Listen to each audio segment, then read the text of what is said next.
Terinspirasi dari kisah nyata di sebuah daerah di Jawa, istriku kutransfer 38 juta per bulan, dia malah selingkuh di belakangku.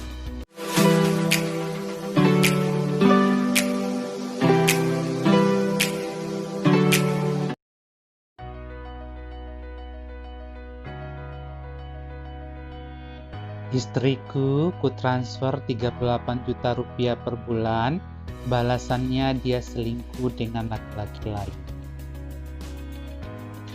Kepulanganku kali ini dari Amerika tidak kuberitahu dengan istri dan anak-anakku.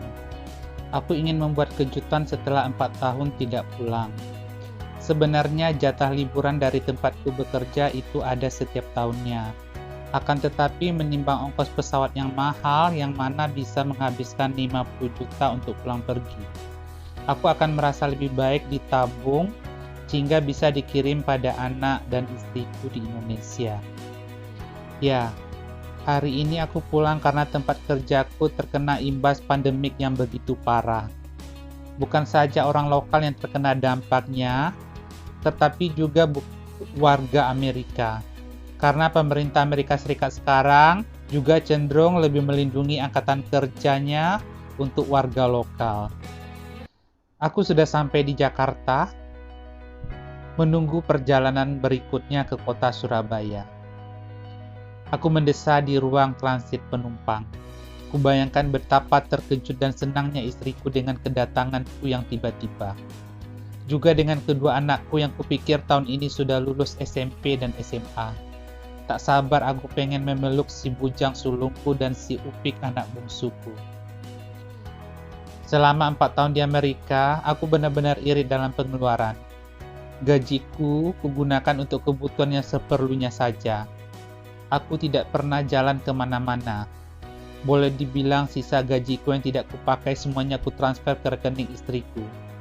Kadang 35 juta, kadang 38 juta, malah pernah 40 juta, tergantung dari kurs rupiah yang naik turun pada saat itu.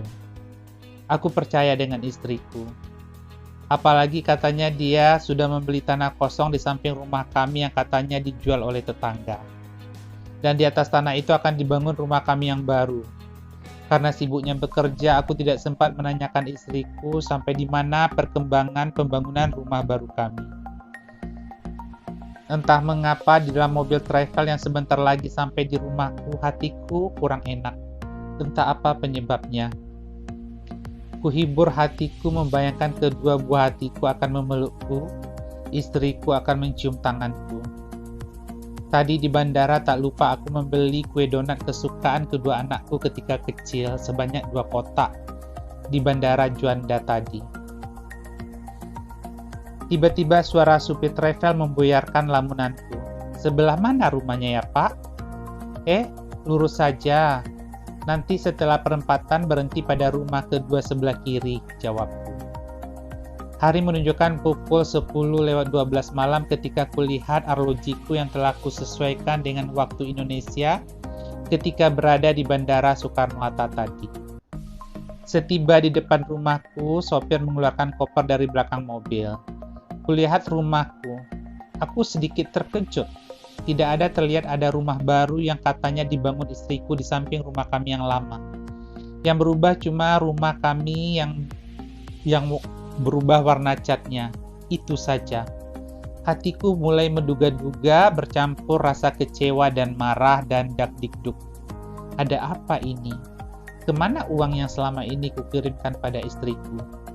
Anggap saja uang 30 juta tak terpakai. 30 juta kali 12 bulan kali 4 tahun itu semuanya udah 1,44 miliar. Kemana uang sebanyak itu? Kenapa istriku tidak jadi membuat rumah? Berbagai pertanyaan berputar-putar dalam pikiranku. Kuseret koperku ke depan pintu rumahku. Assalamualaikum, tok tok tok. Assalamualaikum, kataku sekali lagi. Akhirnya pintu rumah terbuka. Yang membukanya adalah anakku yang paling tua, Dino. Dia kaget melihatku. Bukan malah memelukku, dia malah berteriak, "Ayah, pulang!" Aku ingin memeluk anak sulungku yang tingginya sudah melebihiku itu. Akan tetapi dia malah berlari menggedor-gedor kamar istriku. Dengan keheranan aku mengikutinya dari belakang. Ku buka pintunya kok malah dikunci dari dalam. Ada apa ini? Bu, ayah pulang, teriak anak sulungku dengan raut muka tidak seperti biasa. Apa? Terdengar suara istriku menjawab dari dalam sana. Lalu ada suara berisik seperti orang bercakap-cakap di dalam sana. Dan itu suara laki-laki. Astagfirullah, siapa laki-laki itu? Buka pintunya, teriakku. Belum ada juga jawaban dari dalam. Juga ada lagi suara berisik-berisik. Dengan penuh marah ku dobrak pintu itu dengan sekuat tenaga. Pintu itu rusak dan terbuka.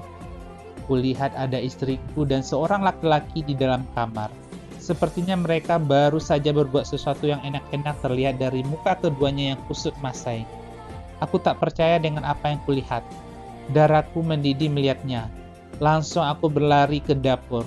Kulihat ada kampak. Ketika aku kembali ke kamar, si lelaki ternyata baru saja berlari keluar dari dalam rumah. Aku tidak sempat lagi mengejarnya. Yang kulihat istriku yang menatapku tak percaya dengan penuh ketakutan. Aku bergerak mendekatinya dengan kampak di tanganku. Ayah, jangan! Teriak Dino mencoba membegangku dari belakang. Anak keparat! Rupanya kau mau melindungi ibumu yang berbuat asusila selama ini. Kupukul tangannya dengan gagang kapak, sehingga dia meringis kesakitan. Istriku beringsut ke sudut kamar.